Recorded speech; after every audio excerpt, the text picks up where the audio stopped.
Ofrecemos los servicios de medicina física, medicina de rehabilitación, medicina general, medicina deportiva y cardiovascular, nutrición y control de peso, programas de acondicionamientos físicos personalizados y cobertura de eventos deportivos. Estamos ubicados en Carretera Villahermosa, Ixtacomitán, en el kilómetro 3.4 frente al fraccionamiento Hacienda Esmeralda. Horarios de atención de lunes a viernes, de 9:30 a 1:30 y de 3 a 7 de la noche. Sport Va Medical Center, donde no toda lesión requiere operación y todo malestar tiene solución.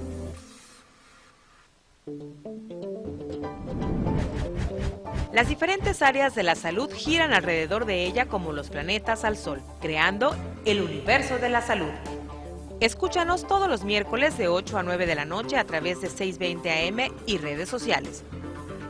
Únete a la voz de los colegios y sociedades médicas. Entérate de los eventos y avances tecnológicos del área de la salud.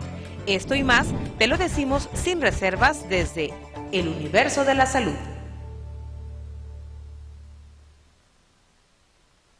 Si buscas la opción diferente para degustar de pescados y mariscos con alta cocina de autor y además que combine todos los sabores tabasqueños, Restaurante Mero tiene un sensacional menú para que disfrutes tu desayuno o comida y tengas la mejor experiencia con tu familia o amigos. Restaurante Mero, delicioso.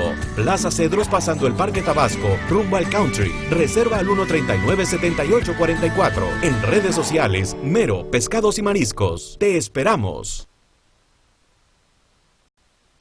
¿Y dónde puedes hablar con la radio? Pues en redes sociales. Twitter, @sinreserva620. Instagram, @sinreserva620. 620 AM. En la Clínica Santo Tomás del Dr. Feliciano Wong Ortiz contamos con el servicio de cámara hiperbárica. Mejora procesos quirúrgicos, estimula la producción de colágeno, recupera lesiones deportivas, aceleración de cicatrización, elimina el estrés y cansancio crónico. Informes y citas al 9932-000876 y al 9933-053758. Visítanos en Aquiles Cerdán 646, Colonia Rovirosa. Clínica Santo Tomás, por la calidad de la salud.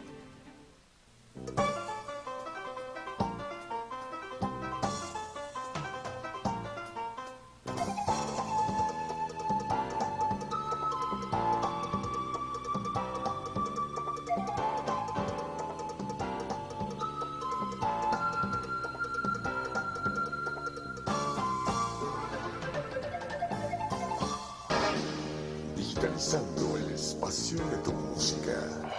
Por eso, siempre junto a ti.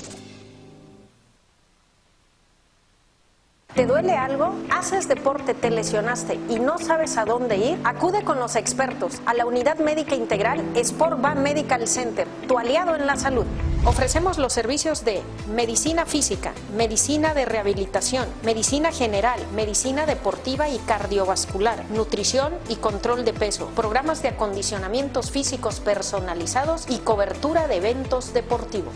Estamos ubicados en Carretera Villahermosa, Ixtacomitán, en el kilómetro 3.4 frente al fraccionamiento Hacienda Esmeralda. Horarios de atención de lunes a viernes, de 9:30 a 1:30 y de 3 a 7 de la noche. Sport Va Medical Center, donde no toda lesión requiere operación y todo malestar tiene solución. En la Clínica Santo Tomás del Dr. Feliciano Wong Ortiz contamos con el servicio de cámara hiperbárica. Mejora procesos quirúrgicos, estimula la producción de colágeno, recupera lesiones deportivas, aceleración de cicatrización, elimina el estrés y cansancio crónico. Informes y citas al 9932-000876 y al 9933-053758. Visítanos en Aquiles Cerdán 646, Colonia Rovirosa. Clínica Santo Tomás, por la calidad de la salud.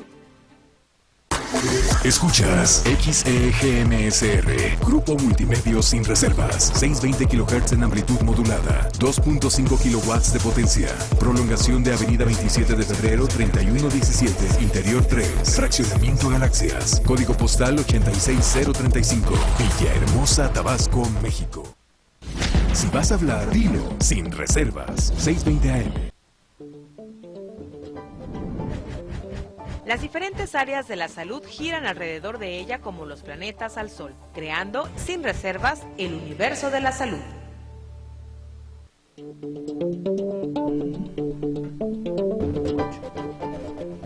Marcos, tú das la bienvenida.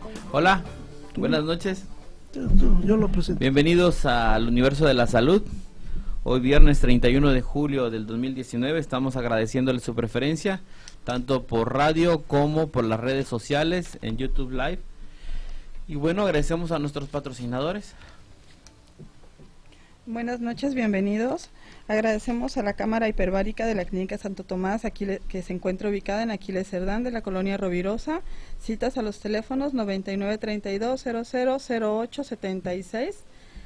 A la Unidad Médica Integral Sportban Medical Center, atendiendo lesiones deportivas, musculares, terapia física y rehabilitación, control de peso, medicina en general y cardiovascular. Carretera Ixtacomitán, se encuentra ubicada, en la carretera Ixtacomitán, kilómetro 3.4, frente al fraccionamiento Hacienda Esmeralda. Citas a los teléfonos 268-0159, de lunes a viernes. Recuerden que no toda lesión requiere operación y todo malestar tiene solución. A IBC Farmacéutica SADCB, ubicada en Avenida Abel 144, Interior 5, en Xana, Veracruz. Teléfonos de oficina 2292-6005-962 y celular aquí en Villahermosa, Tabasco, al 9931-6799-53. Muchas gracias. Esta es nuestra emisión número 18. Sí, y el día de hoy tocaremos un tema muy importante que en la actualidad no deja de ser algo muy trascendental. Para esto tenemos invitados a dos grandes médicos internistas del Colegio Médico de Tabasco, del Colegio de Medicina Interna, el doctor Luis Oramas Vargas, expresidente de nuestro colegio, y nuestro gran amigo también, el doctor Juan Manuel González Sevilla, también egresado de la UJAD y un gran amigo. Bueno, hoy el tema nos toca muy importante, lo que va a través. Ese es el significado de diabetes, etimológicamente. Y por lo tanto, iniciamos aquí la charla. ¿Qué es diabetes, compadre? Y dime. Bueno, la diabetes tradicionalmente se definía con un concepto glucocéntrico, es decir, nada más se definía tomando en cuenta los niveles de glucosa en sangre. Pero en la actualidad se ha visto que hay factores que también tienen una interacción importante, es un fenómeno multifactorial, ¿sí? Y que prácticamente los niveles de glucosa en sangre, cuando se elevan, van a desencadenar una serie de fenómenos que van a contribuir a la lesión del endotelio y las arterias, que es a final de cuentas la lesión que va a condicionar todas las complicaciones en los diabéticos, ¿no? Entonces, podemos tomar la definición como los niveles elevados de glucosa en sangre, ¿sí? Se ha llegado al consenso de que en dos determinaciones de más de 120 miligramos en ayunas, ¿sí? Ya se considera paciente diabético o paciente con diabetes, y en una determinación aislada de más de 180 miligramos también se considera que el paciente ya es portador de diabetes. La diabetes también tiene definiciones de acuerdo a su presentación, ¿no? Sabemos que hay dos variedades más, las que son las más importantes, que es la diabetes tipo 1, ¿sí? Que tiene un componente predominantemente genético, ¿sí? En este tipo de pacientes la ausencia de producción de insulina por el páncreas va a condicionar que las complicaciones se presenten de forma más acelerada que en los pacientes con diabetes tipo 2, ¿sí? Y en la diabetes tipo 2 existe la producción de insulina, incluso en las fases iniciales la insulina está más elevada de lo normal, y el fenómeno principal es que hay un bloqueo de la actividad de la insulina que impide que la glucosa entre a la célula, y es lo que va a condicionar todas las alteraciones metabólicas que van a caracterizar este tipo de padecimientos. Disculpe, doctor, que lo moleste. Vamos a ir por partes. Okay. Por partes, porque está muy interesante y hay compañeros y hay gente que nos escucha pues en la radio y que no entiende muchos términos. Primero, la diabetes, como dijo Marcos, es atravesar. ¿Y atravesar por qué? Porque era el agua que se transmitía, de así como se ingería, se pasaba, ¿no? A través de la orina, exactamente. Y eso es un efecto secundario a los estados de altos niveles de azúcar en sangre. ¿Y por qué se producen los altos niveles de azúcar en sangre? Porque el páncreas no funciona. ¿Y por qué no funciona el páncreas? Porque la insulina, que es la hormona encargada de metabolizar, digamos, regular lo que es el ingreso del azúcar a las células, no está produciéndose. Entonces eso eleva el azúcar en la sangre. Pero pudiera estar produciéndose o no produciéndose. A veces de hecho, eso es lo importante de tener los conceptos de los dos tipos de diabetes, ¿no? Porque en la tipo 1 no hay insulina, pero en la tipo 2 hay insulina e incluso en las fases iniciales está elevada. El problema es de que la glucosa no puede entrar a la célula, ¿sí? Porque hay un bloqueo enzimático que no deja actuar a la insulina. Y la contrarregulación de la insulina, que es una hormona anabólica, viene por parte del cortisol y del glucagón, que no dejan entrar la glucosa a la célula, ¿sí? Entonces estamos hablando ya de otras dos hormonas que interactúan en algo que se llama homeostasia, por decirlo así, que va a llevar un equilibrio entre ingestas y excretas o salidas del azúcar a la célula. De lo que ya no usamos, de lo que ya no ocupamos. Aquí estamos entrando en una clasificación a grandes rasgos, que es la tipo 1, que es donde no existe insulina. Pero discúlpame, también existe, ya el que habló fisiológicamente el doctor Juan Manuel González Sevilla, existe la resistencia a la insulina. Esa es otra clasificación y es otro tipo de manejo. ¿Qué puede decirnos, doctor Luis, sobre ese aspecto? Bueno, agradezco la invitación antes de que nada a Rogelio, los amigos, a Evaristo, a Jenny. Pues, la invitación a esta plática, ¿no? Siempre es muy importante de poder interactuar con nuestra comunidad a través de un medio importante como es la radio. Quiero referirme primero al punto que comentaban inicialmente, ese concepto de diabetes, que es una enfermedad que atraviesa o se manifestaba por la pérdida exagerada de diuresis, de orina, y que tenía mucha sed del paciente. Es un concepto de antes de Cristo. Estamos hablando más o menos como de 200 o 300 años antes de Cristo. Es importante porque en la actualidad hay una gran epidemia de esta enfermedad metabólica, de la obesidad, sobrepeso y la diabetes como tal. Pero estamos usando un concepto que se empezó a utilizar desde Hipócrates, que empezó a valorar, ver este concepto de que era una enfermedad sin tener los conocimientos obviamente de la fisiopatología que tan ampliamente ya empezamos a tocar. Se veía que el paciente orinaba mucho, ineludiblemente tenía mucha sed y fatalmente fallecía en pocos meses. Entonces eso se le estableció como una enfermedad diabetes. Así el concepto etimológico es de la diabetes, porque se veía que atravesaba por la persona y definitivamente fallecía. Y también en esa época los médicos de esa época y cercanas después de Cristo observaron que la orina era dulce, tanto porque la probaban, que eran los métodos diagnósticos de esa época. O sea, ya empezaban con la orinoterapia. No.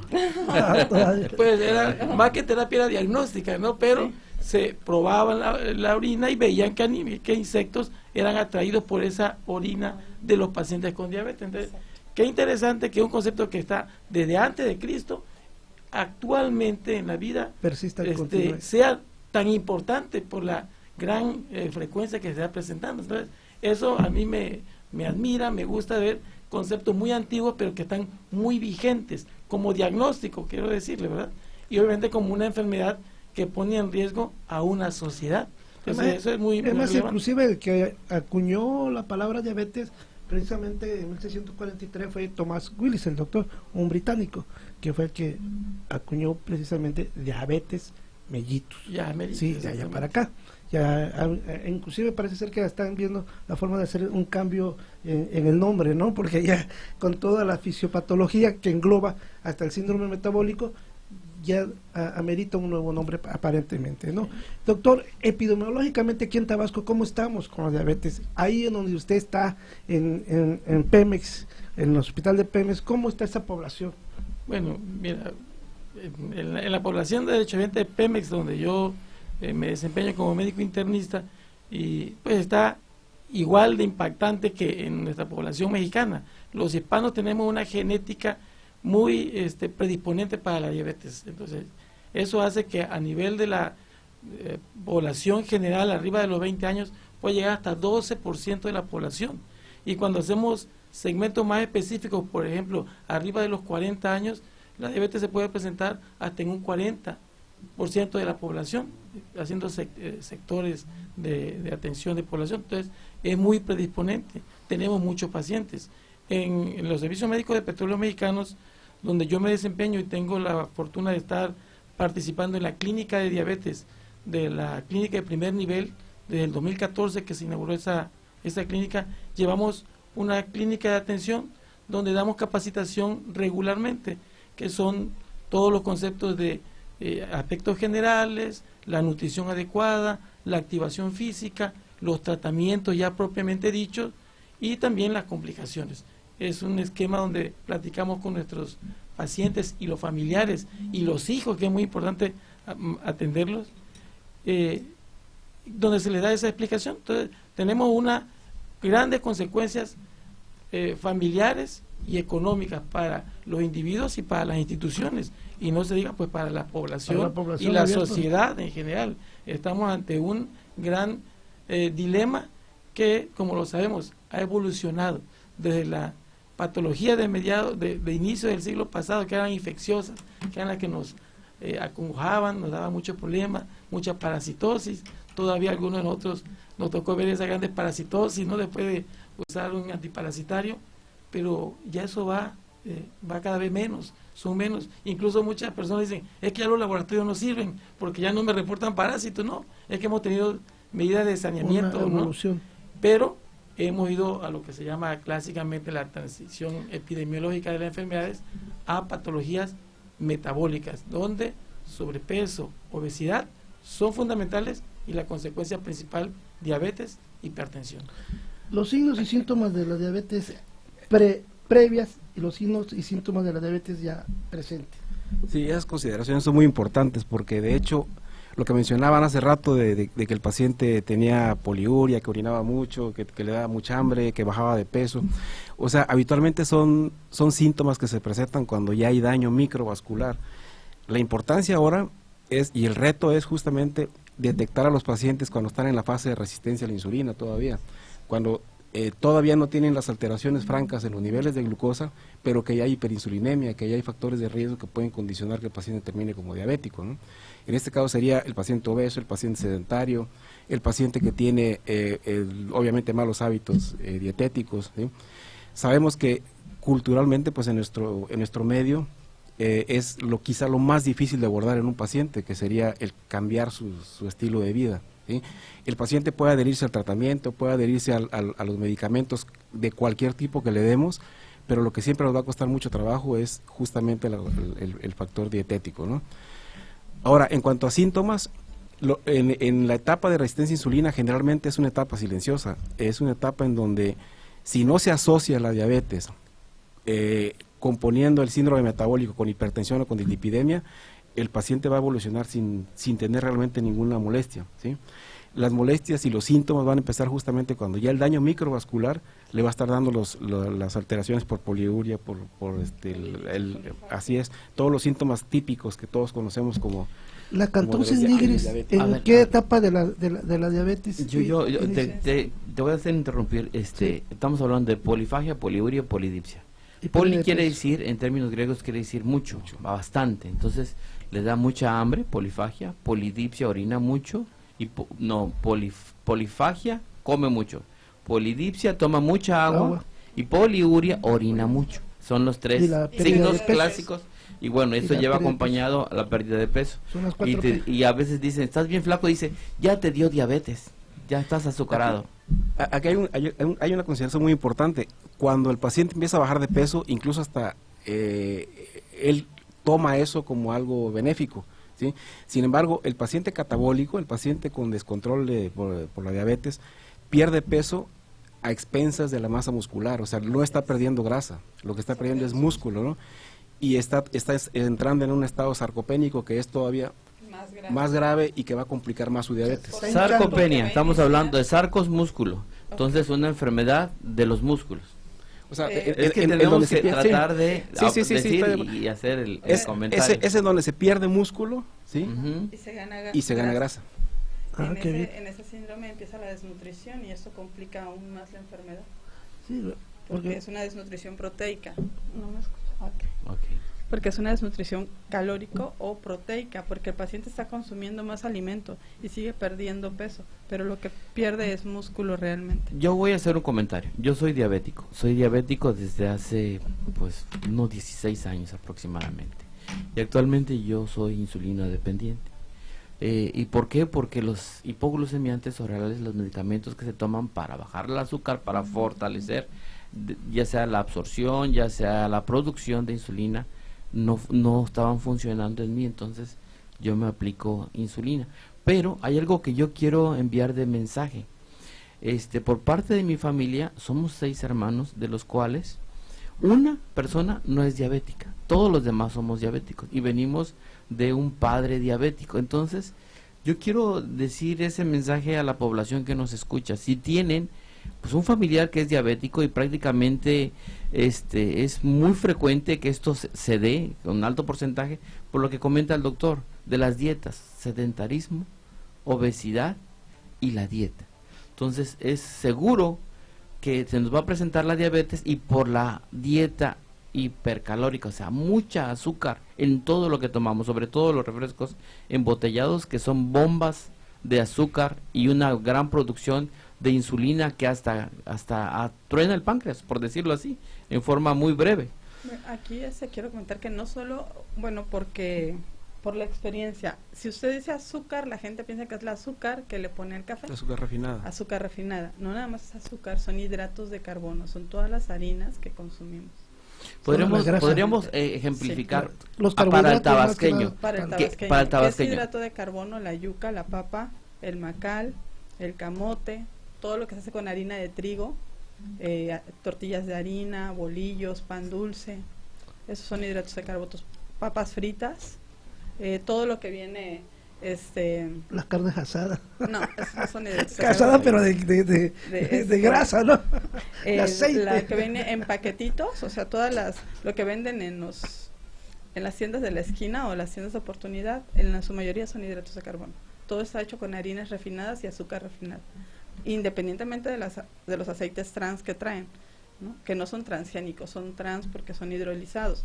Todos estos son hidratos de carbono que al final del día, al consumirlos, se convierten en azúcar o reservas de glucosa como glucagón en la grasa. ¿Sí? Fíjese, doctor, que aquí hay una situación importante. Ahorita que mencionó lo de la herencia. La diabetes tipo 1 es predominantemente genética, de hecho los factores son prácticamente genéticos, pero la diabetes tipo 2 es una composición de factores de muchos orígenes, así es, donde hay problemas ambientales, hay problemas obviamente genéticos, hay problemas en cuanto al estilo de vida, ¿sí? Todo lo que implica sedentarismo, obesidad. Entonces es más multifactorial que la tipo 1, ¿sí? En la tipo 1 generalmente es más bien herencia y por un problema genético se genera que el páncreas no produzca insulina. Pero en el caso de la diabetes tipo 2 son más factores, ¿no? O sea, no es nada más la genética. Puede uno ser hijo de un diabético, pero si la vida es metódica, es ordenada, el estilo de vida no es malo, entonces es muy difícil que la desarrolle. Por eso se ha propuesto que se le cambie el nombre como por diabetes por hábitos alimenticios o por mala conducta o de otra forma, porque eso lo lleva más a que sea un factor genético. Acuérdese que el genoma es condicionante, pero no determina exactamente la enfermedad que vamos a tener. Esto lo maneja el estilo de vida que tenemos. Bueno, vamos a ir a un promocional y ahorita regresamos. No se vaya.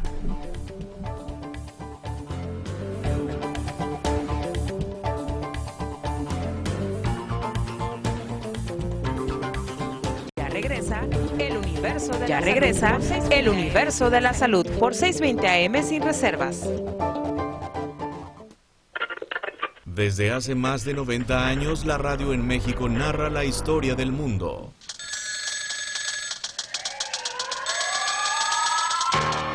El Teatro Tívoli registra lleno total todas las noches con el espectáculo que encabezan Roberto el Panzón Soto con su ya acostumbrado sketch político y la exótica Tongolele, quien mostrando el vientre al interpretar las sensuales danzas de lejano Tahití ha tenido un éxito sin paralelo. Este espectáculo de 2 horas está complementado por un elenco de primera, la orquesta de Gonzalo Curiel con sus intérpretes y la cancionera cubana Olga Guillot, que se apodera ya de las simpatías generales. Ahora nos ves y nos escuchas porque las historias no tienen por qué contarse todas igual. Grupo Multimedios Sin Reservas cambia la historia de la radio.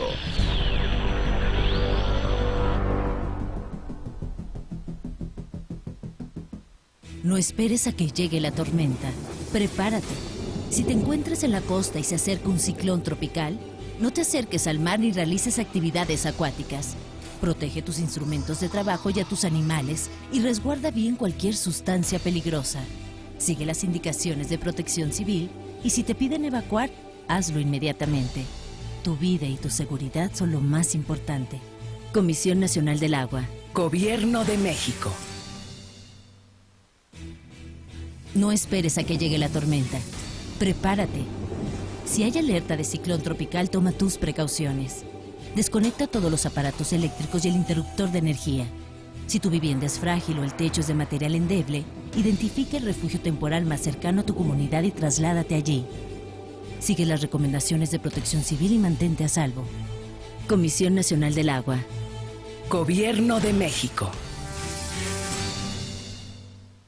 ¿Te duele algo? ¿Haces deporte, te lesionaste y no sabes a dónde ir? Acude con los expertos a la Unidad Médica Integral Sport Medical Center, tu aliado en la salud.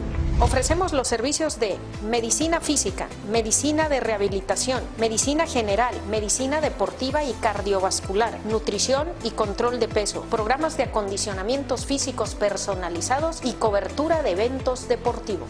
Estamos ubicados en Carretera Villahermosa, Ixtacomitán, en el kilómetro 3.4 frente al fraccionamiento Hacienda Esmeralda. Horarios de atención de lunes a viernes, de 9:30 a 1:30 y de 3 a 7 de la noche. Sport Medical Center, donde no toda lesión requiere operación y todo malestar tiene solución.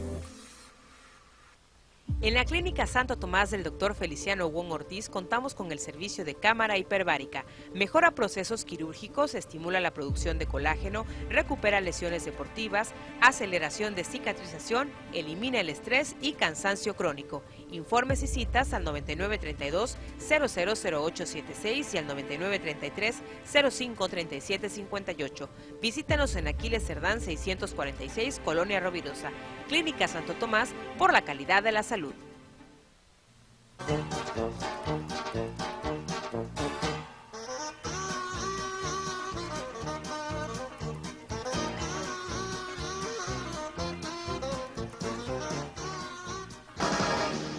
Digitalizando el espacio de tu música. Por eso, siempre junto a ti.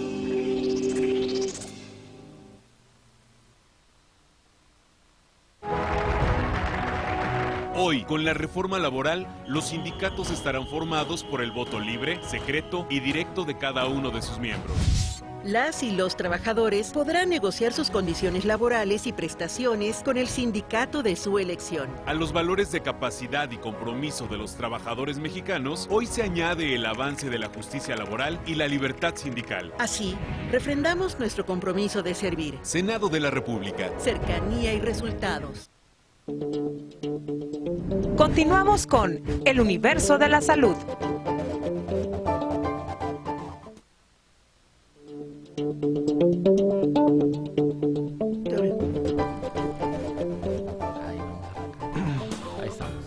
Buenas noches, bienvenidos. Recuerda que nos escuchas a través del 620 AM Sin Reservas. Es el programa El Universo de la Salud de nuestra 18ª transmisión. A través de las 620 AM de Radio Sin Reservas, y te puedes comunicar con nosotros a cabina por mensajes al 99 34 18 36 45 o llamadas telefónicas al 317 56 20. Si no, puedes seguirnos en completamente nuestra transmisión en vivo en sinreservas.mx o búscanos en Facebook como 620 AM Sin Reservas, tuitea Sin Reservas 620 o en Instagram, arróbanos como Sin Reservas 620 y no olvides visitar nuestra fanpage El Universo de la Salud. Bueno, pues ya se dieron los signos y síntomas que dijimos. Pero, iban a mencionar sobre la acantosis hígrida, ¿no? Si es un signo patonomónico, ¿no? Digo, un signo bueno, sí, cómo no. Característico, ¿no? Repaso brevemente lo que habían comentado en el sentido de que esos síntomas que anteriormente fueron el motivo de la denominación de la diabetes, que son esas 3 características de tener mucha sed, orinar mucho, tener mucho apetito, definitivamente, como dijo el doctor, no se presenta más que en una etapa muy avanzada. Lo más importante ahorita que nos debe quedar claro a toda la población es que todo paciente que tenga sobrepeso o con obesidad debe determinarse sus niveles de glucosa en ayunas. Y para que muchas veces no tienen síntomas. Ya en la actualidad hacemos muchos diagnósticos con el paciente sin ningún síntoma clásico. Una de las manifestaciones de la piel es la acantosis nigricans, que se puede presentar como piel aterciopelada oscura en el cuello, en las axilas o en las ingles. Se presentan en muchos pacientes con obesidad y muchos de esos van a tener diabetes finalmente, pero es un signo que pues, no es patonomónico, es decir, no es 100% preciso de que vaya a tener la diabetes. Pero los síntomas, como ya hemos determinado que muchas veces no tienen ninguna manifestación en corporal o sintomática, lo relevante es que tengamos una determinación de glucosa en ayunas. Y bueno, ha cambiado mucho el punto de diagnóstico, pero en la mayoría de las asociaciones mundiales, 126 es el punto determinante. Máximo, ¿no? Sí, máximo. 126. Miligramos. Ha variado un poco y va a seguir cambiando. Porque hace 10 años hacíamos diagnóstico de diabetes con 140 en ayunas. 140 en ayunas. Pero ya luego vimos que realmente nos estábamos quedando fueras, exactamente. Sí. Estamos haciendo diagnóstico de diabetes. En la actualidad, sin tener ninguna consulta de algún especialista o de un médico de la comunidad, si tiene uno 126 en ayunas de 8 horas, se puede diagnosticar diabetes. Se recomienda repetirlo en una segunda ocasión, pero con 126 debemos diagnosticar diabetes y no debe ser un conocimiento exclusivo de algún profesionista de la salud, sino debe ser un conocimiento de la comunidad, de la sociedad. De tal forma que con una glicemia capilar, con una prueba del dedo o con una glicemia venosa, con una determinación yendo a un químico, si tenemos 126, tenemos diabetes. Si lo confirmamos en 2 ocasiones, ya es ineludible. Aún. Y si el paciente te pregunta, tengo 120, doctor, ¿en qué rango estoy? ¿Soy o no lo soy? Lo correcto es que también establezcamos que hasta 100 es normal. Eso es. Y entonces hay un rango entre 101 y 125 que no es normal y no es diabetes. Entonces le podríamos decir que es limítrofe. Es glucosa alterada en ayunas. Glucosa alterada en ayunas se llama, que viene identificándose como lo que antes decíamos como prediabetes. Incluso ahora se vuelve a tomar con ese concepto, porque muchos, si no se cuidan, van a evolucionar a la diabetes. Entonces, lo normal de la glucosa en ayunas es hasta 100, hacia abajo. Y de 101 a 125 ni es normal ni es diabetes. Ese rango. Ya 126 ya tiene diabetes. Y eso va a ser muy importante cuando toquemos el tema de tratamiento. Claro. Porque obviamente si yo estoy diagnosticando a un paciente con diabetes con 127 de glucosa en ayunas, lo voy a manejar diferente a uno que tiene 200. O a uno que llega, que sucede también, el doctor no puede negar, que de repente llega con 300, pero yo no siento nada. Pero el tratamiento va a ser diferente. Claro. ¿No? Entonces, algunos con cuidados mínimos pueden revertir. No se les quita el diagnóstico, no se revierte el diagnóstico, pero se puede decir, tiene diabetes controlado con dieta y ejercicio, ¿no? O con nutrición. Y aquí habría una pregunta. En un momento dado, ¿la diabetes se puede curar? Esa pregunta es No. muy buena. No, y eso es algo que sí debe de quedar muy claro, porque hay mucha gente que tiene esa creencia, ¿no? Y ahorita con el boom de las células madre y que todo eso, mucha gente hace negocio con ellos. En realidad, la diabetes es un problema metabólico crónico degenerativo, ¿sí? Que solamente es susceptible de controlarse. El paciente puede vivir una vida normal si mantiene sus parámetros dentro de las cifras meta. Las cifras que consideramos como meta son justamente las que le van a dar una calidad de vida al paciente. Glucosa entre 90 y 120, ¿sí? Los lípidos por debajo de 200 los dos, colesterol y triglicéridos, hemoglobinas glucosiladas entre 6 y 7%. O sea, si logramos conseguir esos parámetros, el paciente va a vivir como si no fuera diabético, aún teniendo un tratamiento para ello, ¿no? Pero la creencia de que la diabetes se cura es inexacta, ¿no? Entonces podríamos decir a todos nuestros radioescucha, la diabetes no se cura, solo se controla. Por favor, no caiga en charlatanes que le dicen en las redes sociales, con esto me curé la diabetes, con esto vas a salir con el mejor, alpiste, ¿no? con tantas medicinas naturistas, tantas cosas que existen. No crea la verdad, porque nada más le pueden alterar, pues agravar más su enfermedad. La mejor control, como ya dijo el doctor José Luis Oramas, es la prueba de glucosa en ayunas, las pruebas de los lípidos y la hemoglobina glicosilada. Esos son los 3 parámetros principales para ver si usted está bien controlado, no es que esté curado. Bien, déjame decirte que en Estados Unidos y en la India está corriendo un programa sobre las cirugías metabólicas, ¿no? El bypass modificado, que aparentemente está dando unos buenos resultados en pacientes con determinadas características diabéticas para poder ser incursionado en cirugía y poder aparentemente tener una cura que parece que está dando resultados. Eso tiene sentido porque ¿sí, no? el principal factor de resistencia a la insulina es la obesidad. Claro. Es decir, si controlamos la obesidad, vamos a mejorar el control metabólico del paciente, pero no se va a curar. O sea, el paciente ya tiene una condición que no va a cambiar en toda su vida. Puede estar controlado, incluso hay diabéticos que tienen un control tan estricto con su dieta, con su estilo de vida, que de repente o requieren muy pocos medicamentos, incluso a veces monoterapia, o a veces solamente se controlan con dieta. Exactamente. ¿sí? Pero eso no quiere decir que ya estén curados. Exacto, no. Sí, definitivamente. Con la enfermedad. Ese tipo de cirugía no es la bariátrica, es una cirugía diferente, es un bypass gástrico. Es un bypass modificado, sí, de otra forma, fisiopatológicamente tiene su concepto de este tipo de cirugía, y si ya se está dando en Guadalajara, lo están haciendo mucho. Bueno, en todos lados se puede hacer, aquí también en Tabasco se hace. Bueno, aquí el doctor Castillo, te lo puedo decir, claro. Yo creo que el que más tiempo tiene haciendo esta cirugía, él es cirujano bariatra. ¿Qué es cirujano bariatra? Son aquellas personas especializadas en el manejo de la obesidad a través de métodos quirúrgicos. Y este tema va a ser el tema del próximo, que es el día 7 de agosto. Por favor, no se lo pierda, para los mitos y realidades de la cirugía bariátrica. Y se hablará, por supuesto, de este tema, del manejo para la diabetes. Entonces, recalcarlo bien, un buen diagnóstico es aquel que previene y que en un momento dado descubre, ¿no? la diabetes.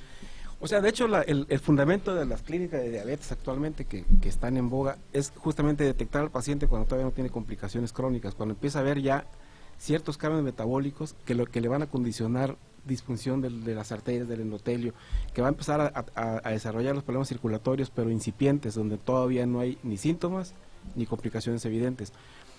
En la mayoría de las clínicas de diabetes, generalmente estos pacientes tienen menos de 2 años, o en algunas que ya no son tan estrictas, menos de 5 años, ¿sí? Generalmente los pacientes que tienen más de ese tiempo de evolución con la diabetes, ya por las complicaciones esperadas, ya quedan fuera de ese tipo de protocolos, ¿no?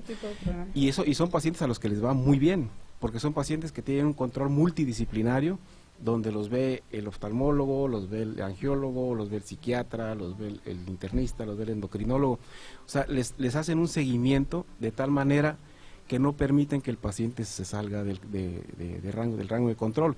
Y son pacientes incluso que tienen tratamientos muy simples. A veces la mayoría tiene solamente metformina. Y sin embargo están bien controlados, ¿no?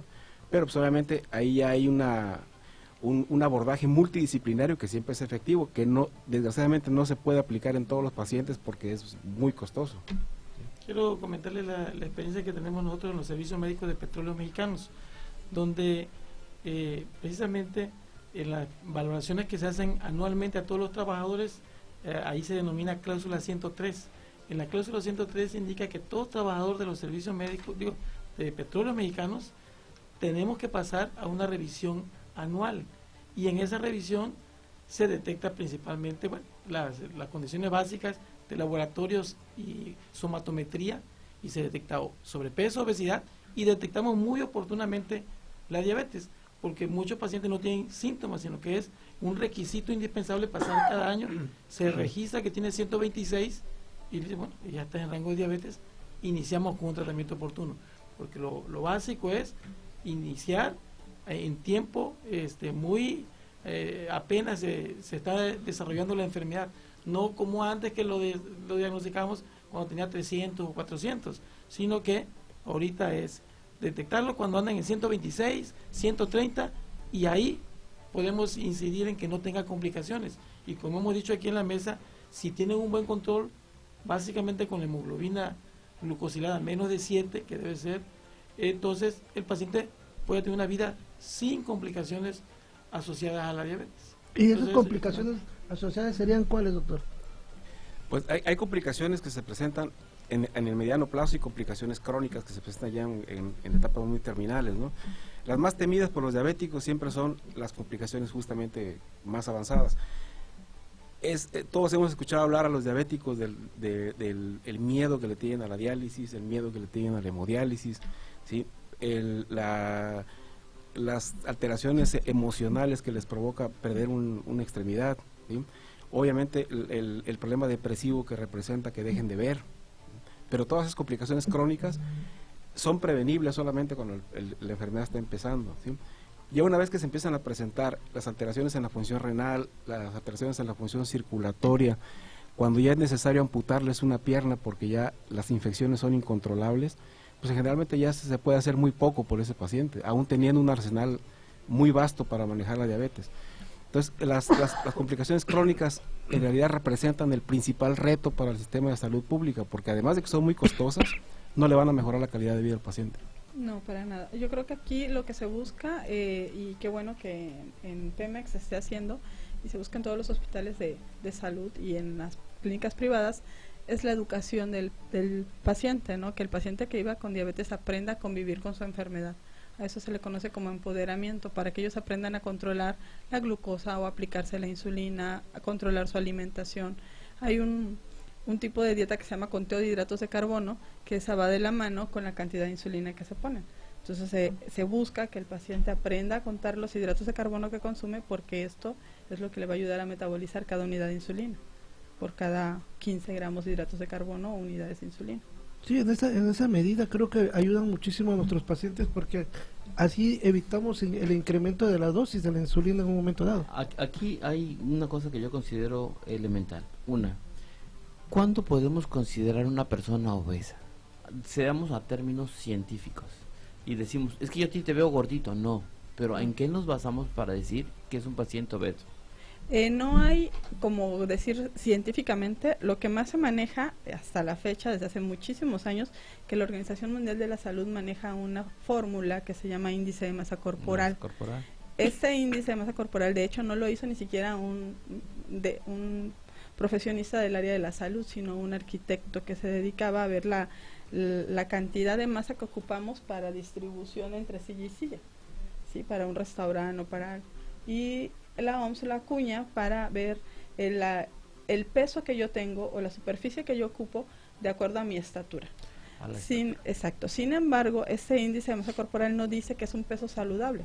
Ese en rangos normales es de 18.5 a 24.99. Es un peso normal. O sea, entonces decimos, hay una fórmula, ¿no? Sí, es entre la talla, el peso, entre el peso que tengo actualmente, entre la talla al cuadrado. ¿No tiene que ver también por sexo? No, en el índice de masa corporal no se divide no se toma en sexo, consideración. no. Ya hay una valoración o una interpretación para paciente mexicano y para paciente geriatra. Pero también incluso para pediatra, para paciente pediátrico que está manejando el DIF aquí en México, pero no, aquí no diferenciamos sexo. Entonces es decirle a nuestra población, te deben de medir, te deben de pesar y sacar tu índice de masa corporal sería. También hay fórmulas para sacar el peso ideal, pero no quiere decir que sea un peso saludable. Recordemos que tenemos varios compartimentos entre músculo, grasa, lo que mencionaba hace rato el doctor al principio del programa, la pérdida de músculo y la ganancia de grasa, que a esto también ahorita está muy en boga, que los niños tienen obesidad que se le conoce como obesidad sarcopénica, porque es una obesidad que es de grasa, no de músculo. Anteriormente decían el gordito está sano, ¿no? Y le apretaban el cachete, pero no es un gordito que tiene músculo, sino que tiene grasa. Que ha ganado por el consumo exagerado de hidratos de carbono. La medición de la cintura también ese es otro ayuda, parámetro, ¿no? Y también de los brazos. En las normas internacionales ya se maneja el perímetro de cintura. Aquí en México la norma es mujeres por arriba de 80, ya hay un riesgo metabólico, hombres por arriba de 90. En otros países se maneja un poquito más alto y en otros un poquito más bajo. Sí. Yo creo que ¿Qué es lo mejor? Sí. En la cintura, la medición de la cintura es fundamental y muy sencillo. Así es. Incluso a veces lo vamos sintiendo, ¿no? Físicamente, pero con la medición, con una cinta métrica, podemos tener ya... Cuando ya no entras en el pantalón. ¿Sí? 80 y 90 puede ser en general, pero el índice de masa corporal, aunque a veces entran en mucha discusión, es fundamental así para una población en general, que podamos tener ese índice de masa corporal de 18 a 25. Si estamos entre 18 y 25 estamos en rangos adecuados. Arriba de 25 empieza sobrepeso, luego obesidad grado 1, obesidad grado 2, y es muy sencillo, ¿sí? Habitualmente hacemos primero la talla en metros, por ejemplo, 1,70 al cuadrado, y ese es un factor. Agarramos nuestro peso y lo dividimos entre ese factor, y ya ahí sale muy sencillo, muy clarito. Lo tenemos que hacer como hasta ejercicios en casa. Es nuestro peso en kilogramos dividido en nuestra talla en metros, 1,70, 1,50 al cuadrado. Entonces habitualmente sacamos el 1,50 al cuadrado y nuestro peso lo dividimos entre ese rango, y debe estar entre 18 y 25. Y con eso ya tenemos para decir de una forma contundente. Estamos normal, ¿no? Y con la cinta métrica no necesitamos mayores. Claro, en otros lugares también se hacen estudios con resonancia, con tomografía, todavía con siguen el estudio para ser más exactos, ¿no? Poco a poco la ciencia va avanzando. Pero es muy importante. Vamos a otro corte publicitario y ahorita regresamos con ustedes a nuestro último bloque.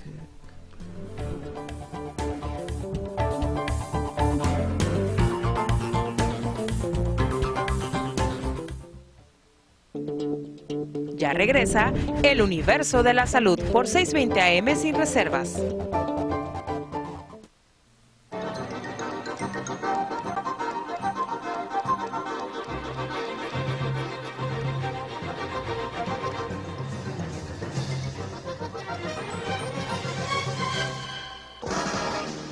Dispensando el espacio de tu música. Por eso, siempre junto a ti.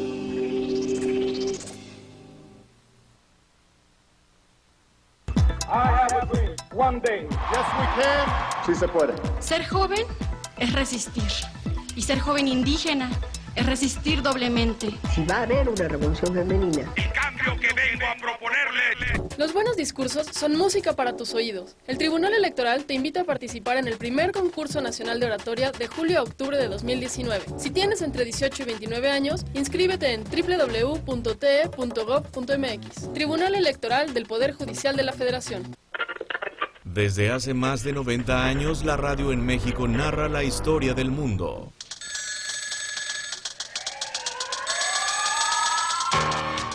Junio de 1945. Por fin ya se fabrica en México la penicilina en tabletas, con lo que el único laboratorio que la está fabricando se adelantó a los de todo el mundo. Gracias a esta novedosa aportación a la ciencia médica, el suministro de penicilina ya no tendrá que ser necesariamente inyectado, sino que podrá sustituirse o complementarse con las tabletas, permitiendo que en muchos casos el enfermo continúe llevando su vida normal.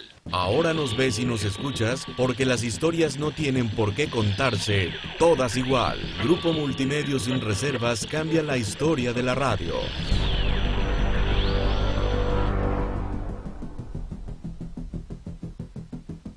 El Instituto Electoral y de Participación Ciudadana de Tabasco y la Sociedad Mexicana de Estudios Electorales, dentro del marco de las actividades de la Quinta Semana de la Democracia, les invita al 30º Congreso Internacional de Estudios Electorales. Del 10 al 13 de septiembre en el Centro de Convenciones Tabasco 2000. Para mayores informes, consulta www.iepct.mx. Porque tu participación es nuestro compromiso, IEPC Tabasco. ¿Y dónde puedes hablar con la radio? Pues en redes sociales. Twitter, @sinreserva620. Instagram, @sinreserva620. 620 AM. Los héroes no nacen, se hacen. Sí, oíste bien. Y tú puedes ser el héroe de cientos de niñas y niños. Inscríbete en el CONAFE como líder para la educación comunitaria. Si tienes 16 años o más y concluiste la secundaria, sé parte de la nueva escuela mexicana. Regístrate en gov.mx/CONAFE. Gobierno de México. Este programa es público, ajeno a cualquier partido político. Queda prohibido el uso para fines distintos a los establecidos en el programa.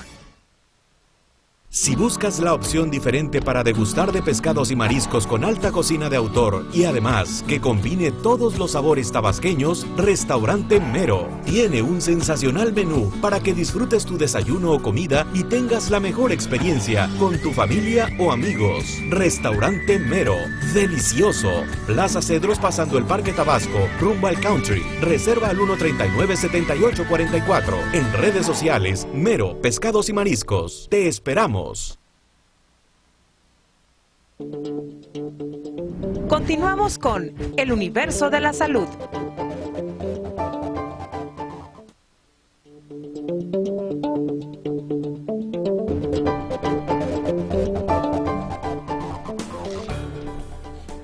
Bueno, gracias por estar otra vez con nosotros. Agradecemos muchísimo a todos los que se han comunicado aquí al Face, a nuestros grandes compañeros Candelario Cerón, Ami Bir, Luis Alfonso García, Jorge Soberano, Lisbeth Cupid, Alejandro Alemán, Jorge Mendoza, que le manda saludos aquí a los ponentes, ¿sí?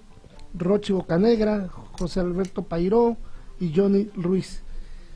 Bueno, pues aquí continuamos, iniciamos el bloque de las terapias, tratamiento. ¿Qué nos puede platicar sobre los tratamientos orales y usted sobre el tratamiento insulino dependiente, ¿no? Yo sí quiero comentar lo que platico con los grupos que tenemos ahí cada 15 días, que debemos de, porque luego piensan a ver qué van a decir del mejor medicamento, y lo básico es hacer hincapié en, bueno, lo que yo les recomiendo son 5 conceptos fundamentales.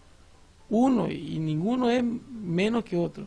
Claro. El primero es una actitud positiva y automonitoreo. ¿Bien?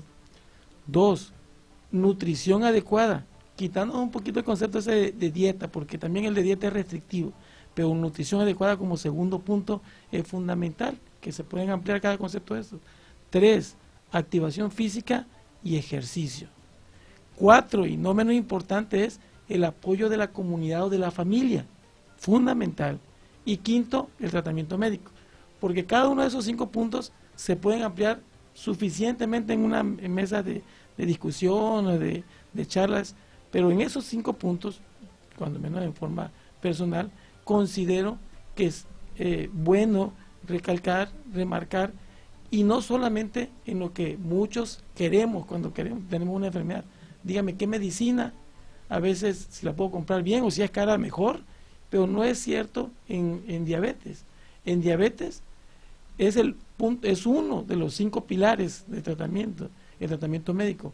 Muchos pacientes, como habíamos mencionado anteriormente, pueden estar diagnosticados y manejados con su actitud positiva, su automonitoreo, su activación física y su nutrición, y estar controlados, no curados, como decíamos, no se cura, pero pueden estar controlados por muchos años hasta de por vida.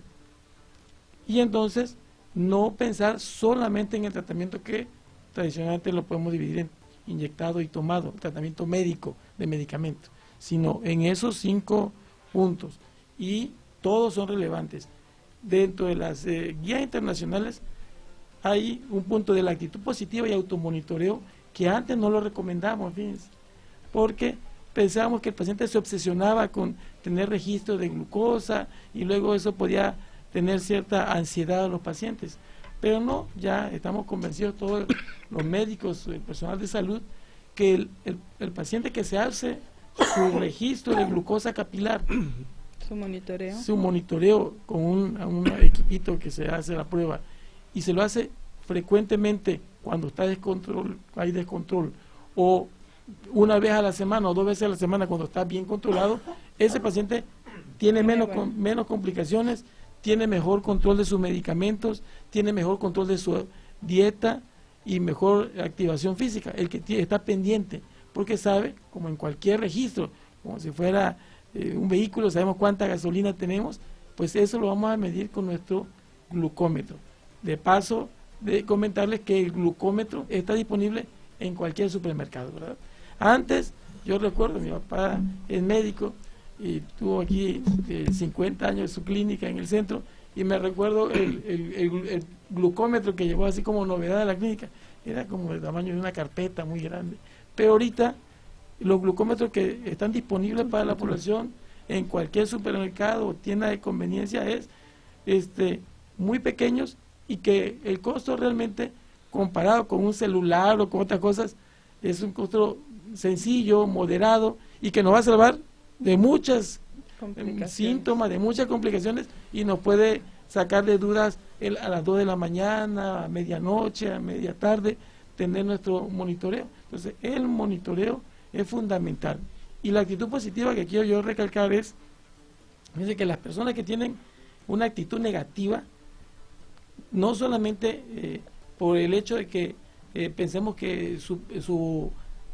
pensamiento le va a perjudicar o beneficiar, es que hay productos, cambios metabólicos, principalmente la adrenalina. La liberación de adrenalina en los momentos de estrés, de ansiedad, de actitud negativa emocionalmente, nos bloquea la poca cantidad de insulina que tenemos. Si los pacientes con diabetes tienen bajos niveles de insulina, la adrenalina es un bloqueo, una hormona contrarreguladora, que fundamentalmente en la biología del ser humano está para que podamos incrementar nuestra glucosa en un momento de estrés, pero en un momento de estrés esporádico. Pero si vivimos en un estrés constante y tenemos una actitud negativa, vamos a tener muy mal control. Por eso es muy importante actitud positiva y automonitoreo como punto número 1. Y ya luego los otros conceptos que podemos... Para que haya un buen apego al tratamiento... Yo creo que está excelente los 5 puntos de Abraham, del autocontrol. El autocontrol. Sí, además, 5 puntos de Abraham, excelente. Sí, pero la mayoría de nuestros pacientes que vemos, en realidad, los primeros 4 lo hacen a medias, y el quinto, que es el terapéutico, el de medicamento, lo hacen en una tercera parte, y a ese que es donde más vemos y nos referimos. Los tratamientos orales, en su momento dado, dan unos buenos beneficios. Hay ahorita en la actualidad la tendencia a usar dobles esquemas orales. En esa situación, ¿qué experiencia tienes? Bueno, obviamente ya en el tratamiento médico, que aquí lo tomamos como en el 5.º punto, sí. El tratamiento vía oral pues, puede incluir, debe incluir uno fundamental, que es la metformina. La metformina es un medicamento muy económico, que ya tiene muchos años, de lo más antiguo, la metformina, y el segundo, que es la sulfanilurea, que son los 2 más antiguos. Son medicamentos que se utilizan todavía en gran medida, pero ya las sulfanilureas van eliminándose por algunas complicaciones, sobre todo que son o muy potentes o tienen desgaste del páncreas. Pero la metformina, que sigue siendo de los más antiguos, tiene una vigencia fundamental. Las asociaciones mundiales de diabetes recomiendan la metformina asociada con cualquiera de los otros medicamentos tomados y también como base para usar los medicamentos inyectados, que básicamente son análogos o análogos de incretinas o análogos de exenatida, y las insulinas, los inyectados. Pero la metformina, sí, repaso con ese tratamiento, es fundamental asociarlo, combinarlo con algo, siendo uno de los medicamentos iniciales del tratamiento de la diabetes, sigue siendo muy vigente, muy actual, recomendado por todas las asociaciones mundiales, de europeas, americanas, la Federación de Diabetes. Entonces, eso hay que tenerlo. Pero también comentar que hay pacientes que son sensibles. Las molestias a veces son digestivas principalmente, que son un poquito de molestia de intestinal, a veces flatulencia, en algunos casos. La gran mayoría lo toleran sin complicaciones. Y ahí vienen algunas variaciones en la cuestión de la metformina, donde hay tabletas de mejor características, que vienen recubiertas, que pueden tener una mejor deglución, una mejor dispersión, y ya varía los rangos de la metformina, de la más sencillita, que puede salir 20 pesos o 30 pesos, 60 comprimidos, hasta las más caras, pero sigue siendo muy actual el tratamiento de la metformina, que actúa básicamente haciendo más sensible el organismo para la insulina que tiene el paciente. En la actualidad ya hay nuevos productos que también nos ayudan a los trastornos cardiovasculares, junto con la metformina, ¿no? Uno de ellos son las DP4, ¿no? Sí. Que es el famoso Januvio, Janumet. Y en relación a las insulinas, doctor, ¿en qué momento se tiene que iniciar el tratamiento? Bueno, todas las guías internacionales coinciden en que después de tratar de modificar el estilo de vida del paciente y cambiar su alimentación, el siguiente paso es la metformina. Cuando la metformina fracasa, ¿sí? o fracasa la asociación de otro medicamento junto con la metformina oral, ¿sí? ¿A qué le llamamos fracaso? A que tengamos la glucosa elevada y a que tengamos la hemoglobina glucosilada por arriba de 8.5, ¿sí? Cuando persiste esa cifra de 8.5 o más de hemoglobina glucosilada, la indicación es absoluta para utilizar insulina. ¿Sí? ¿Eso no significa que sea insulino dependiente? No, es insulino requiriente. ¿Sí? Insulino dependiente es el tipo 1. Entonces, el que iniciemos el manejo con insulina tempranamente, cuando detectamos que no hay una buena respuesta, le va a permitir al paciente tener un mejor pronóstico, porque si lo hacemos después de insistir y subir dosis y llegar a dosis máximas de hipoglucemiantes orales durante mucho tiempo, lo único que estamos haciendo es desgastar más el páncreas, acabar con esa reserva, y después ya incluso ya ni con insulina vamos a poder mejorarlo.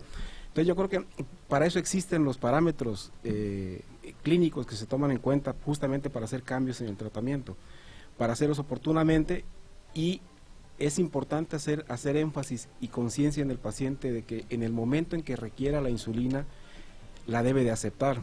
¿Sí? Uno de los principales obstáculos que tenemos en la práctica clínica es que cuando iniciamos insulina el paciente la rechaza. La rechaza por múltiples mitos, ¿no? Sobre todo por situaciones que incluso vienen de muchos años atrás, donde se le atribuye a la insulina que los deja ciegos, que les altera, que les da polineuropatía, que les va a perjudicar más en la circulación. O sea, son situaciones que no tienen absolutamente nada que ver con el tratamiento. En realidad, lo que deja ciego al paciente, lo que le tapa las arterias, lo que le descompensa los riñones es la diabetes, no es la insulina. De las insulinas que hay en la actualidad, doctor, porque a nivel institucional se maneja insulina rápida, intermedia, y a nivel también privado existen otro tipo de insulinas. ¿Para los pacientes hay diferencia para esto? Sí, o sea, el manejo tiene que individualizarse de acuerdo al paciente, pero para que entendamos bien en forma genérica cómo se manejan las insulinas actualmente, porque hay un arsenal muy vasto de insulinas, o sea, hay muchísimas presentaciones. Hay dos principales que son las que tenemos que tomar en cuenta: la insulina basal, que es la que dura mucho tiempo, ¿sí? Y la insulina rápida, que es de más corta duración y que se utiliza para los pacientes que tienen un descontrol muy serio con la glucosa después de comer, ¿sí? Entonces, en algunas ocasiones es necesario mezclar las dos, ¿sí? Pero por lo general, si el paciente tiene un control adecuado en cuanto a su alimentación, si hace actividad física, ¿sí? y trata de mantenerse en su peso, una insulina basal y metformina es suficiente para mantenerlo controlado. Sí, la basal es la que dura más tiempo, algunas duran hasta más de 24 horas. Afortunadamente hay en las instituciones la egergina, ¿no? Y la insulina rápida pues tiene un efecto mucho más para los picos postprandiales, ¿no? Para después de comer. Después de comer, pero se le conoce también como insulina por bolos porque es lo que se ocupa después de la ingesta de alimentos. Así es. Sí, de hecho hay un esquema que se llama basal bolo, que es basal bolo, exacto. Sí. O sea, no todas no es que no sean buenas o malas, simplemente son necesarias, ¿no? Depende del tipo de paciente. Sí, digo, ya cuando ya se van a ocupar es porque son necesarias, pues, prácticamente. Hay un concepto que sí creo que es conveniente que tengamos muy claro, sobre todo los médicos, ¿no? No en todos los hospitales vamos a tener disponible todo el arsenal terapéutico que hay en la actualidad para controlar la diabetes, ¿no? En nuestra práctica privada pues es distinto porque tenemos acceso a muchísimos medicamentos y podemos incluso ofrecerle más comodidad al paciente en cuanto a la aplicación. Así es. O las bombas ya de insulina. Pero nos tiene que quedar claro que en las instituciones y en cualquier hospital donde no tengamos esa disponibilidad, el mejor tratamiento es el que está disponible. Así es. ¿Sí? Siempre y cuando, si no tenemos más que glibenclamida y metformina, que son los más socorridos, tenemos que concientizar doblemente al paciente para que cuide sus factores de riesgo y para que cambie su estilo de vida. Llevarlo cuando menos hasta la dosis máxima, ¿no? Exacto, sí, ¿no? Exacto. Yo creo que lo que interesa en este punto es el empoderamiento del paciente, educarlo, orientarlo, como decía los 5 puntos del doctor Oramas, que tiene que haber un autocontrol, un automonitoreo del paciente y una orientación respecto a sus hábitos alimenticios y identificar perfectamente que no es lo mismo la actividad física que el ejercicio, y esto hay que enseñárselo también al paciente. Y aquí resulta muy importante decir que el paciente que se ejercita también tiene que manejar su insulina, porque aquí puede haber daño en el momento de aplicación de la insulina cuando hacen ejercicio y se aplican insulina. Sí. Qué bueno que mencionó eso. Hay una hipoglucemia que los lleva al hospital. Hay una consideración importante porque así como hay que individualizar el tratamiento para los pacientes jóvenes, también tenemos que tomar en consideración que los pacientes ancianos no tienen los mismos parámetros de control que los pacientes más jóvenes. Después de los 60 años, la hemoglobina glucosilada que se considera como control adecuado es alrededor de los 8%. ¿Por qué? Porque el paciente anciano es más lábil a las hipoglicemias. Entonces, la hipoglicemia en un paciente adulto mayor le puede condicionar incluso daño neurológico. Entonces, ahí se ha visto que mientras más estrictos son los controles, más mortalidad hay. Más mortalidad en los pacientes. Tanto cardiovascular como por problemas neurológicos. En los pacientes adultos mayores. Doctor. Vamos a recalcar el concepto de la hemoglobina glucosilada como control. Todos los pacientes con un buen control deben tener menos de 7 de hemoglobina glucosilada. Comentando con la población que eso nos da el promedio, nos da el promedio de la glucosa de los últimos 3 meses y entonces nos da el beneficio de poder hacer un mejor control. No debe pasar más de un año que el paciente esté arriba de 7 de hemoglobina glucosilada. Si está arriba de 7 en los primeros meses debe iniciar o ajustarse el tratamiento rápidamente, incluyendo el beneficio de la insulina en los primeros meses de diagnóstico si es necesario. Okay. A mí me gustaría hacer un último comentario con respecto a la educación para la salud. O sea, un punto que comentaste de tus 5 puntos de éxito en el tratamiento, 5 puntos de Oramas, es el ayuda de la familia.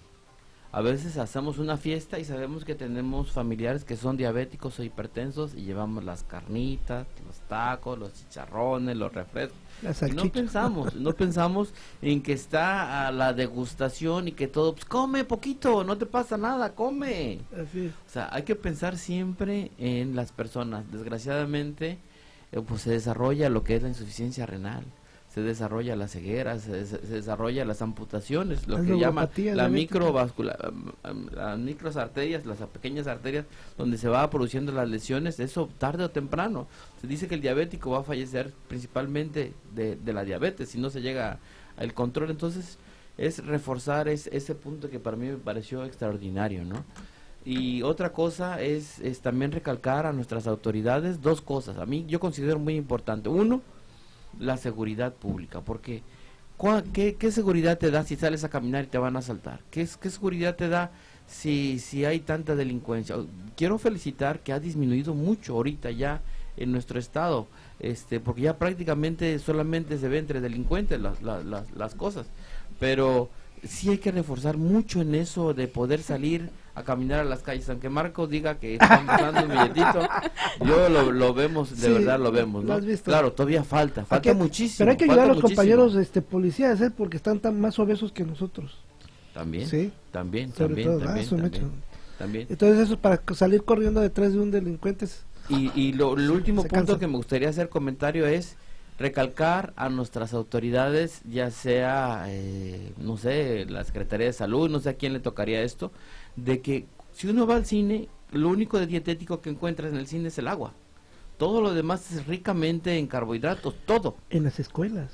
Exactamente, las escuelas, que primaria, es importantísimo recalcar esto. No, quitaron los refrescos, pero pusieron jugos, que es prácticamente lo mismo, una carga. No, pero no los han quitado, siguen todavía los refrescos. No venden refrescos en botellas. Por parte de la Cámara de Diputados estaban recalcando eso, y de verdad los felicitamos mucho y que continuar. Pero si tú gustas de alguna recomendación, ¿qué es lo que se debería ver en una escuela? El detalle en las escuelas es que las escuelas públicas, las cafeterías son por parte de los sindicatos o por parte de la dirección, de la directora. Son cooperativas. Son cooperativas. Lo que debe de haber, obviamente, lo ideal serían desayunos saludables que contengan todos los grupos de alimentos. No podemos satanizar a ningún grupo, porque de todos necesitamos. Claro. Pero que hubieran desayunos escolares acorde a las edades de cada niño, ¿no? Y quitar refrescos completamente embotellados. ¿Qué hicieron las frituras? Hicieron envolturas más pequeñas para poderlas ofrecer en las escuelas. A lo mejor no importa tanto. En educación en diabetes también enseñamos a leer etiquetas, porque nosotros nos compramos un paquete de galletas y decimos, aquí dice que tiene tantas calorías, pero si tiene tantas calorías una porción, y una porción son 2 galletas y el paquete trae 6, o sea que si te comes todo el paquete, te estás comiendo 4 porciones. Sí, eso es lo que la gente no sabe, y es lo que aquí entran las autoridades en la forma del etiquetado del producto también, o sea, desde ahí, el etiquetado, en cómo están envasados. ¿Qué es lo ideal? Bueno, pues que cada niño lleve el lunch de su casa. No hay nada como que mamá le haga el lunch y que llegue agua natural o agua de sabor, pero no agua endulzada o jugos procesados o jugos concentrados, porque incluso el jugo que yo hago en casa, le quito todos los beneficios a la fruta al extraer el jugo. Entonces es agua simple o agua con fruta, pero con muy poca azúcar. Realmente, el mejor desayuno es el que llevas de tu casa. Bueno, Kevin nos está diciendo que ya tenemos que cortar. Sí. Pues los por favor, si se pueden presentar para decir dónde los podemos encontrar, sí, doctor. José Luis Orama Vargas, para sus órdenes, médico también internista. Pues estoy pues en los servicios médicos de Petróleos Mexicanos, en la clínica de Méndez, enfrente a la CEP, la clínica que está ahí en los servicios médicos de Pemex. ¿Y de forma particular? En el Hospital AIR también puedo estar ahí disponible. ¿El consultorio? En el 502. Muchas gracias. Del clan Orama. ¿Algún teléfono que quiera dar para consultas particulares? Ahí en el Hospital AIR con su nombre. Sí. Doctor. Sí, mi nombre es Juan Manuel González Evia, soy médico internista, estoy en el consultorio 303 de la Clínica Santa Cruz. Mi teléfono es 312-0432. Muchísimas gracias, doctor. Pues les agradezco, amigos. Pues Jenny, amigos, lo que puedas agregar. Yo les quiero decir que en Facebook vamos a subir un resumen de esto, porque es muy importante hacerle difusión, y nada más le pediríamos que por favor redistribúyanlo, porque esta información debe llegar al conocimiento de toda nuestra población mexicana. Es un problema de salud pública extremadamente grave y lo podemos tratar de detener. Yo hace poco, nada más un comentario, hace poco estaba viendo un video de Garrido Canaval, cómo eran las marchas antes, y no veías un solo obeso. Todos era caminar, no había, pues todas las cosas, todas las comodidades que tenemos ahorita. No había obesos, entonces no había caballo tampoco. Entonces hay que retomar las cosas saludables, hay que quitarles al niño el celular, hay que quitarles la televisión y hay que hacerle que salgan a correr y a jugar a la calle, ¿no? Ahí el problema de la inseguridad que ahí mencionaba es lo que antes. decíamos, la Hace seguridad. poco estaba en el Hospital del Niño, que nos permite que viene un segundo, en el Hospital del Niño, y un médico me hizo ese comentario, precisamente que antes la gente del campo, la gente de las comunidades no tenía esos problemas y ahora tienen esos problemas, pero antes no habían pochimóviles y ahora sí hay. Antes la gente caminaba. Antes los refrescos embotellados oscuros, para no decir marcas, eran de menos de 1 litro y todos en la casa tomaban el fin de semana. Ahorita son botellas de 3 litros y no alcanza. Entonces, y diario. Y diario. O sea, y esto es pues más un problema de regulación sanitaria que de otra cosa, ¿no?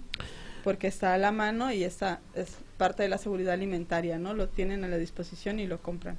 Pues papá, mamá, tú lo escuchaste, tú puedes hacer que cambien y les dé salud a tu familia. Dios los bendiga y nos vemos el próximo miércoles. Nos vemos el próximo miércoles. Recuerden que la diabetes es un problema de toda la familia, no nada más, es una enfermedad familiar, no nada más de una persona. Recuerden el próximo programa, cirugía bariátrica, no nos pierda de vista. Gracias. Gracias, Kevin.